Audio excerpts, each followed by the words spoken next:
Alright, like, click, subscribe, do all that. You already know what time it is. It's Netflix time. Vincenzo, episode 6. Spoiler alert, let's get it.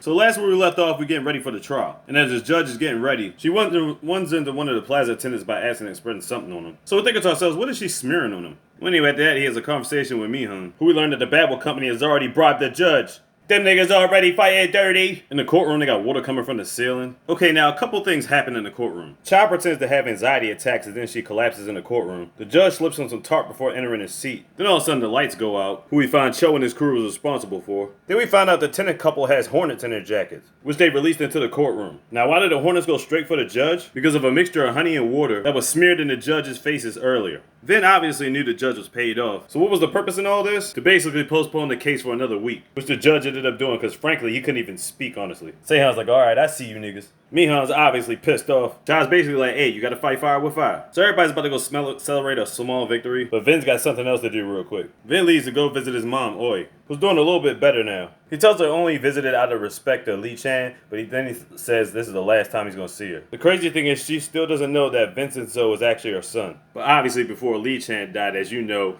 he knows that that's his mom. Then he goes to the bridge and he has a flashback about when he was a kid and his mom abandoned him and left him in a church. Pretty fucked up, but at least she sent him somewhere for people to care for him. Back at the restaurant, our man gets some food critics, and they're basically trying to get the food for free. He tells his apprentice, fuck out of here with that shit and tell him we ain't got no more jalapenos left either. But as he's chopping up onions, he gets a call from his boss. He like, man, get your goofy ass back to the station. As Vin is walking back, he sees the priest carrying a cross. After he helps him carry the cross, they get to talking. They have a deep conversation about enlightenment. Back at the spot, Myung asks for the tech team to get some recording footage. Turns out the plant that she gave Vin and Cha had a microphone chip in it, but they've been discovered that and put that in another room. What she heard was people in the gym room practicing zombie noises. Yeah, one of the tenants, that shit was hilarious. Once again, we get some more Vin and Cha action. She's kind of indirectly begging him to stay, you know, after everything's all said and done. Then the executive comes out all dressed and snazzy, talking about he's ready for a second date. Yeah, it was quite hilarious. Back at the police station, the cop gets scolded by his chief for trying to follow Vincenzo without going through the proper channels and not getting permission. But after doing a thorough investigation, the chief allows him to do it. And he says he could use the police budget because we know he's broke. Yeah, he kind of feels sorry for him, but he fucks with him.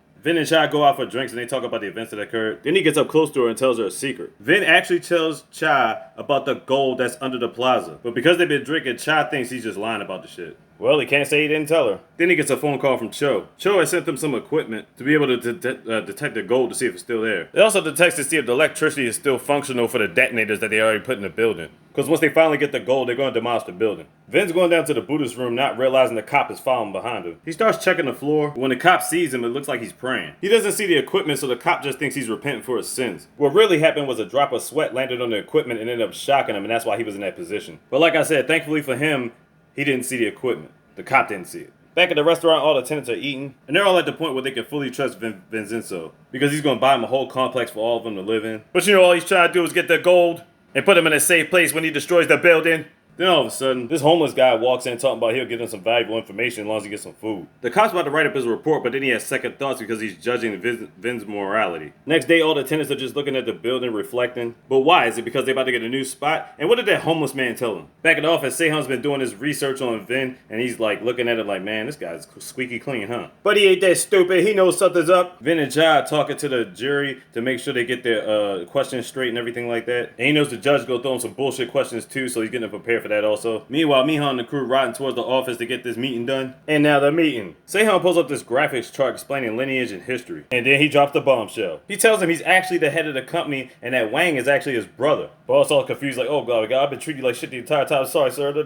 Now the question is, why did he decide to drop this bombshell now? Well, he needs them to know this particular plan he put in motion. And he knows that Myung used to go by the butcher, so apparently she been on some shit. So the plan is to put dirt on the witnesses so they can't take the stand. So how do they intend on doing that? They get to the treasurer, they clock him in the head and stuff money in the roof to make it look like the money was missing. Then we get the scene from the head pharmacist who's about to inject the dude with leukemia with something, but it turns out he's putting meth in his system. Pretty sure that's illegal. Myung turns on the news and sees the witnesses can't testify because they're trying to say the witnesses have been embezzling money, which is obviously not true, but the police officer says he has proof of these pictures, which I'm not even sure exactly what that even proves. But Cha still thinks she has one witness, the guy that's in the hospital. But then she finds out about him having meth in his system, so he can't be on trial either. Take away all the witnesses, you don't have a case. So now what? Here comes Seung trying to bring Cha back to the company, but she ain't having none of that, and here comes Lin and Seung face to face. They exchange some gangster-ass proverbs, cause this is war, bitch! Obviously, Vin doesn't know who Seung-hyuk really is, but I think he's starting to get a clue. He knows Seung-hyuk ain't stupid, that's for damn sure. Sha's all frustrated, she don't know what to do. But I'm guessing Vin has a plan of some sort. 5 days later, the trial comes up again, and everybody's ready. They're like, yeah, we got this in the bag. So as things seem pretty much bleak for our squad, Sha decides to call in a surprise witness. Her witness is Vincenzo